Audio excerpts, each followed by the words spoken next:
May it please the Court, Brian Ellison here on behalf of Rickey Ryland. I'd like to request 2 minutes for rebuttal. Very good. I'm going to rest on the brief as the second issue, and if it pleases the Court, focus on the first issue, which is the Williams Rule issue. I also want to acknowledge that the standard of review is abuse of discretion. The trial judge sustained the objection to the comment that's at issue. So the burden is on the defense to show that the defendant's right to a fair trial. Was there a motion for mistrial? Yes, there was. At that point? Yes, Your Honor. The initial comment that the witness saw the defendant in dope holes, there was an objection that was sustained. What was his nickname? The victim's nickname was Junky, which is very important for the overall context of this case. Where did that come? He just sailed on a Chinese vessel from Shanghai? No, Your Honor. He was a longtime resident of Overtown. He was well known in the entire community as someone that regularly bought, sold, and used drugs. In fact, at the time of this trial, he was on methadone to help him. Or no, I'm talking about the witness. But this particular victim, at the time he was shot, was. So everybody knew where he was? Everyone knew that, correct. What he was. Correct. Everyone knew that he was a junkie that could be found at the Butterfly convenience store selling heroin. In fact, the main witness, the state's better witness. It all depended on what hole where he had seen him before, isn't that? The witness, Marks, testified that he had seen my client 50 or 60 times. The state then asked him, what frequency did you see him? The answer was, well, it would depend on what dope hole that I would see the defendant. And this is a direct reference, a statement telling the jury that my client was regularly seen in places where narcotics are bought. And was there any other reference to the proclivities of your client in the case? There wasn't. This was the only one. And the argument here is that that comment was so significant and so prejudicial that the jury never had an idea of the fact that your client was in one or two more dope holes or something like that. Correct. Other than that reference. Other than this reference, there is no other evidence linking my client to the drug trade. At the time when the court sustained the objection, did you ask for a limiting instruction? It was discussed, Your Honor. It wasn't directly asked. Did you ask for a limiting instruction? The short answer is no, but I do need to clarify. The trial judge and the defense discussed the possibility of issuing a curative, and the trial judge, which I think the defense agreed to, said that I don't think that a curative would be of use in this case because it would only highlight the issue to the jury. So, again, because that happened, the standard of review Did he then move for a mistrial? There was a motion for mistrial which was denied. When? I think it was right at the time that the curative was not given, that the objection was made at that point, and it was denied. So this court has to consider the overall context of the case, the fact that there was no other evidence linking my client to the drug trade, the fact that the victim, indisputably by all accounts, was heavily involved in the drug trade, was shot while he was selling drugs. The jury, after hearing this comment, now has a reason to think that my client is also involved in the drug trade and had a motive to shoot the victim because everyone knows that drug dealers often have disputes and they shoot each other over them. Other than the fact that my client was seen in dope holes, the jury had no other reason to think that my client had any kind of serious dispute with the victim. There was evidence that my client threatened the victim. According to Ashley Walden, the victim's girlfriend, he met her at a party and said that, I'm going to interpret the slang, but basically he has some kind of dispute with him. He's out looking for him. But the jury didn't know what the reason for the dispute was, didn't know the extent of their dispute, had no reason to think that that comment meant that my client was out to kill him. But after hearing that he was involved in the drug trade, that he's frequently seen in Overtown buying and selling drugs. Did the prosecutor, in any way participate in making the statement? They did not. To the prosecutor's credit, they didn't. It was volunteered, and he almost chopped the officer's head off when he heard that, right? That's true, and to the prosecution's credit, it wasn't discussed in closing argument. The prosecutor focused exclusively on the physical. And what was discussed in final argument was pure of any reference to drugs except for the victim's name. That's correct, Your Honor.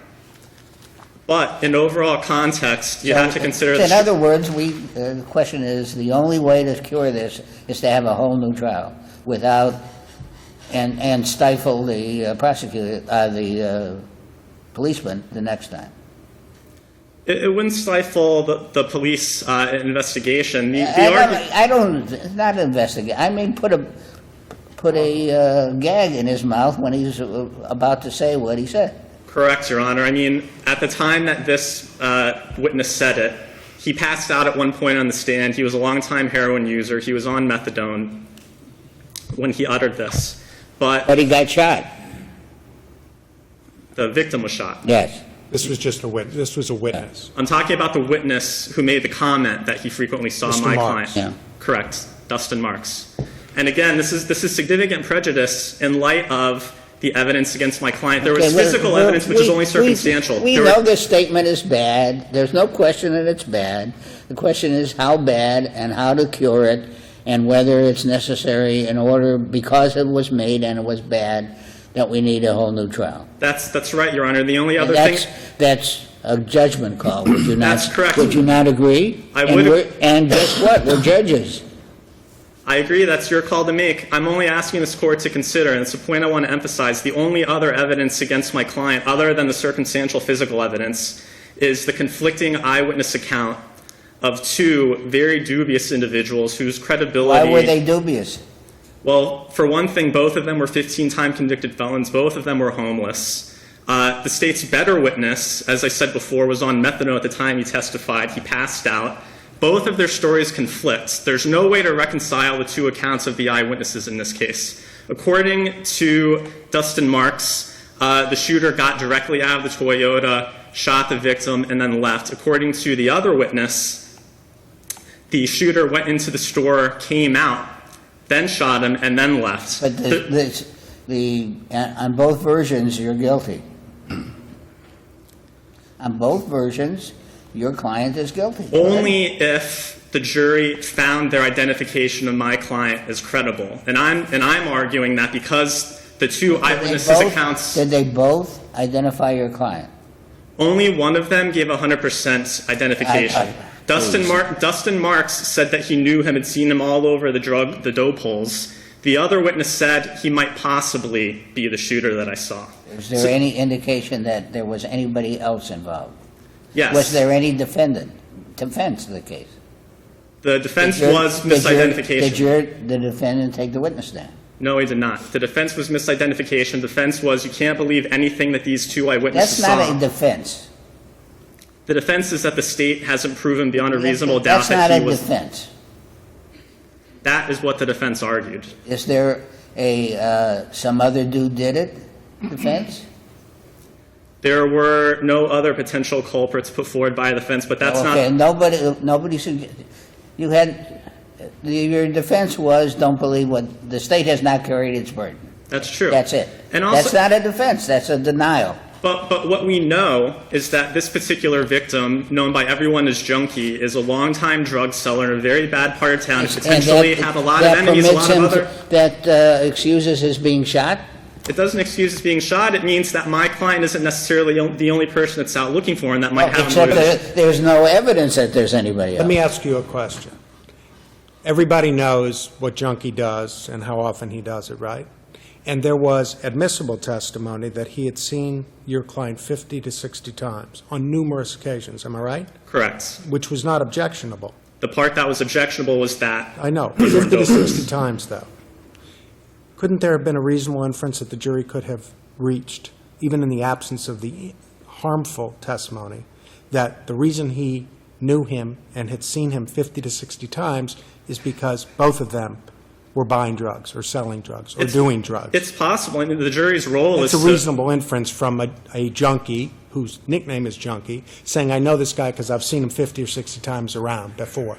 Isn't that just as reasonable an inference as the harmful part which says, depends on what dope hole I go to? Obviously, you are arguing this because you have to, but you're saying that the jury had no idea that your client had any connection with the drug trade. No, I'm saying that the jury's role is to make inferences based off of evidence. There's a big difference between the jury connecting the dots. Well, the evidence is that Junky is Junky, and that he sees your client, there's no explanation of your client, right, 50 or 60 times. And he's homeless. Is your client homeless? Was there any evidence about that? No, but there was evidence that the Butterfly convenience store that Junky regularly lived at was within 1 or 2 blocks of where Mr. Ryland actually lived. So the jury could have inferred that my client was involved in the drug trade. The jury could have inferred that this is a very small neighborhood. They shop together. Everyone knows each other. He might have shopped at the Butterfly convenience store. But speculation goes either way. I mean, the real issue is that the jury was so prejudiced against your client under all these circumstances that this statement, which was disregarded or objection sustained, requires a new trial. That we all know that. My argument is that the jury could have speculated that my client was involved in a drug trade. My argument is also that there's a really big difference between explicitly telling the jury they don't have to connect the dots, because my client is definitely involved in the Overtown drug trade, and he's been seen by Junky 50 or 60 times. And my argument is to go from letting the jury speculate. So the testimony by 2 unreliable people, which is unrebutted by anything, that the client, your client, shot the victim, however nasty a fellow he was, that causes a new trial. My argument is, I know that's your argument. Is that the testimony of these 2 witnesses was rebutted by each other. I am trying desperately to denigrate your argument. I think the court understands my position. I'll save my time for rebuttal. Very good. Thank you very much. Good morning, Your Honors. May it please the Court, Do Natalia you think you can Coste- do a better job than I did? If so, I'm extremely insulted. No, I don't You think so. concede that the testimony was inadmissible, that there was error. I conceded that there was error, but I also... You don't concede that there Not was entirely. error, because error can only be committed by the judge. The judge didn't do anything wrong. Okay, thank you. You concede there was error. Well, I would like to first say that in my brief, I also... You concede that there was an improper statement That made. there was an improper statement made. Right, and the court sustained the objection recognized it as an improper statement and therefore sustained the objection. However, I also argued that there's a possibility why the statement might have been somehow admissible. Don't go there. Don't go I'm not going to go there. Okay. Okay. Good idea. Then what I would say is that even if the statement was considered improper, but because the credibility of the witness was so important that they asked him, why was it so important why was it that he knew Mr. Ryland? And that's what he was that's when the comment came out. The comment came out inadvertently, not elicited by the prosecutor. It was not exploited later. So obviously, if it's improper, then it does not warrant a new trial. And for the defense to say that the only evidence came from completely unreliable witnesses, that's not entirely true. You have a drug addict that was on methadone at the time of the trial, but he said that he knew the defendant very well, 50 to 60 times he knows him from the neighborhood. You have a homeless man that happens to be passing by, and despite his 15 convictions, he doesn't know the defendant. He's never seen the defendant, and coincidentally, looking through books of pictures at the police station, he keeps coming back to one, and he happens to be the defendant. But you have a police officer. You have a police officer that's on his way to change the oil, and he actually witnesses the shooting. He sees a man.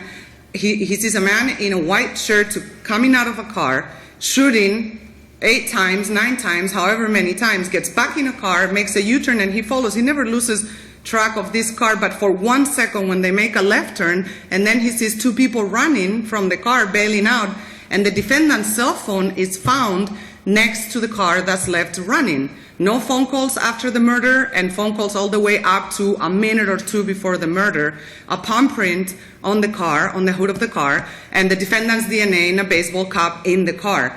You have motive. You have the victim's, the deceased girlfriend, who says that 2 days before her husband or boyfriend is shot, that the defendant himself came up to her and said what she interpreted to be he's wanted or he's hot for something. He's hot. And 2 days later, this is the defendant himself, 2 days later, he's dead.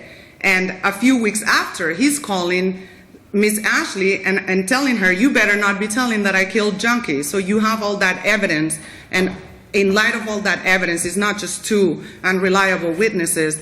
In light of all that evidence, even if improper, it doesn't warrant a new trial. And unless the court has any other questions, the state respectfully requests that you affirm the judgment and the sentence. Thank you. I'll be brief.